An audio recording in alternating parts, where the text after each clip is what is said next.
Welcome to This Explainer. Today, we're going to dive into something super fascinating, the profound psychological advantages of just speaking less. We're going to explore some incredible historical accounts to reveal how something as utterly simple as silence can actually breed absolute authority. Let's unpack this together and look at how mastering the art of restraint can literally transform the way you're perceived by the world.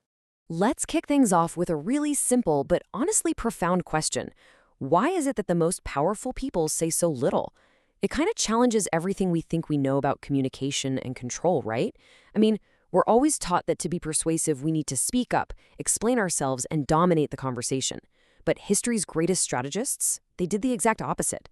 They understood that the human tongue is a beast that very few people can actually master.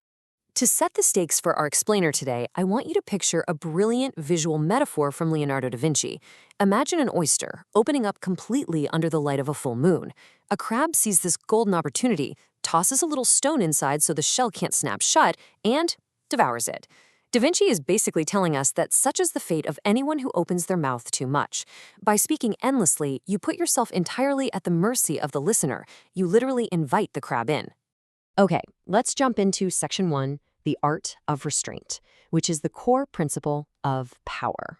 The absolutely crucial point we need to understand here is Law 4. Always say less than necessary. When you're actively trying to impress people with your words, speaking more actually strips away your control. It leaves you totally exposed. You see, humans are essentially machines of interpretation. We desperately want to figure out what other people are thinking. So when you say less, you become vague. You become open-ended. Even a totally banal, everyday statement can seem incredibly original and mysterious when it's shrouded in just a little bit of silence. If you over-explain, well, you just end up looking common. Let's move on to Section 2, the danger of oversharing, and look at the real pitfalls of an unchecked tongue. To see how disastrous this can be, look at the incredibly rapid, totally self-inflicted downfall of a guy named Gnaeus Marcius, better known as Coriolanus. Back in the 5th century BC, this guy was a legendary battlefield hero. Because he was always off fighting, the citizens of Rome actually knew very little about him. That mystery made him a legend. But then, in 454 BC, we get a prime example of the unchecked tongue. He enters politics, stands for consul, and decides to finally open his mouth. And it's a disaster. He's arrogant, he boasts, he makes these really sour jokes. Just weeks later, he actively condemns democracy and the people's representatives. And when the angry mob gives him one last chance to apologize, he hurls even more insults. He literally talked his way out of being a legend, straight into permanent exile. The public actually celebrated his banishment even more than they celebrated defeating foreign enemies. What's mind-blowing here is the stark contrast between what the public imagined when Coriolanus was silent versus the bitterly disappointing reality when he finally spoke up. Before he opened his mouth, his aura was mysterious, brave, and awe-inspiring. But the reality? He sounded like an insecure, common bluster. That discrepancy completely shattered his power. As you can see, a person who can't control his words shows he can't control himself, and he instantly becomes unworthy of respect. So, I want you to really ponder this next question. What is the true cost of a single sarcastic word? We're going to jump to 19th century Russia for a truly life-or-death historical example to see just how incredibly high that price can be. This story perfectly illustrates the ultimate price of sarcasm through the really tragic, highly tense execution of Kondraty Ryliev. In 1825, Ryliev led a rebellion against Tsar Nicholas I, and he was sentenced to death. Picture this. He's standing on the gallows, the trapdoor opens, but the rope miraculously snaps. He falls to the ground. Now, back in those days, this was widely considered an act of divine providence, meaning you got an automatic royal pardon. So he stands up, dusts himself off, and instead of just keeping quiet, he yells out to the crowd. You see, in Russia, they don't know how to do anything properly, not even how to make rope. While when the Tsar was literally about to sign the pardon and heard about this sarcastic little quip, he paused, said, "Let us prove the contrary," and completely tore the pardon up. Just let that heavy, permanent reality sink in for a second. The very next day, Ryliev was hanged again. And this time, the rope did not break. Once the words are out, you can never, ever take them back. That momentary satisfaction of a clever, biting joke was entirely outweighed by the ultimate price he ended up paying.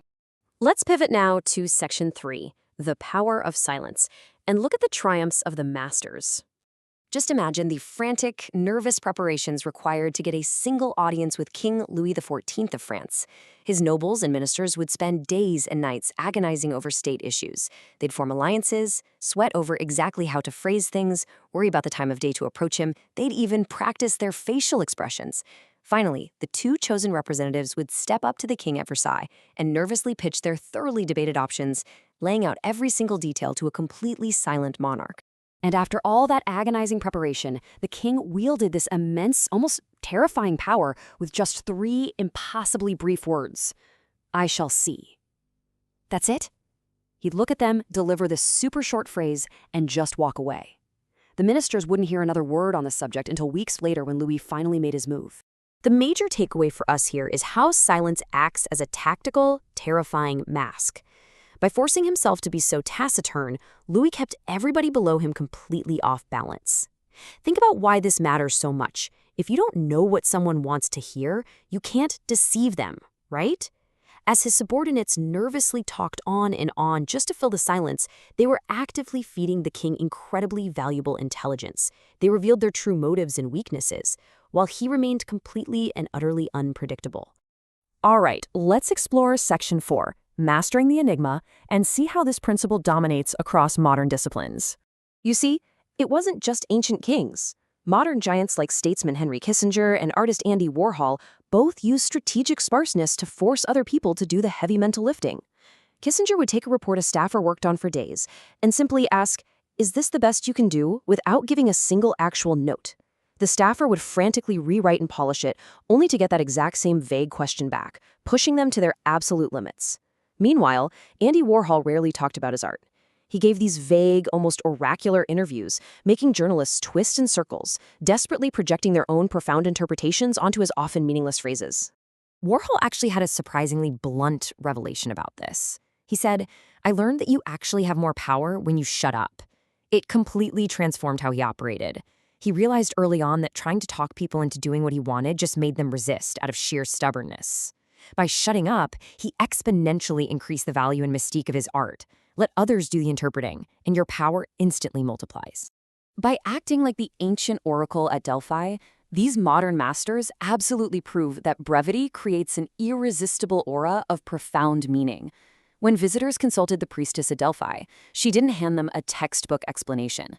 She uttered a few cryptic words, and because it was so sparse, no one dared disobey it. It seemed too heavy, too full of import, holding power over life and death. But there's a twist. Let's look at Section 5, when to break the rule, and the strategic reversal. So there are actually 2 totally different but equally effective strategies for maintaining control in the game of appearances. On one side, we have the silent ruler, terrifying, powerful, deeply mysterious, using silence to intimidate. But let's be real, total silence can sometimes arouse suspicion or insecurity, especially in your superiors. In those specific situations, it's actually wiser to play the chatty jester. The fool talks and entertains continuously, making himself appear totally harmless, all while being secretly incredibly cunning behind the scenes. The absolutely crucial point here is that an overwhelming flood of words can actually be a brilliant, blinding disguise. If you bend a listener's ear with endless talk, you mesmerize and distract them. They falsely perceive you as unsophisticated, maybe even a bit helpless. By making yourself appear weaker and less intelligent than your target, you lower their defenses entirely.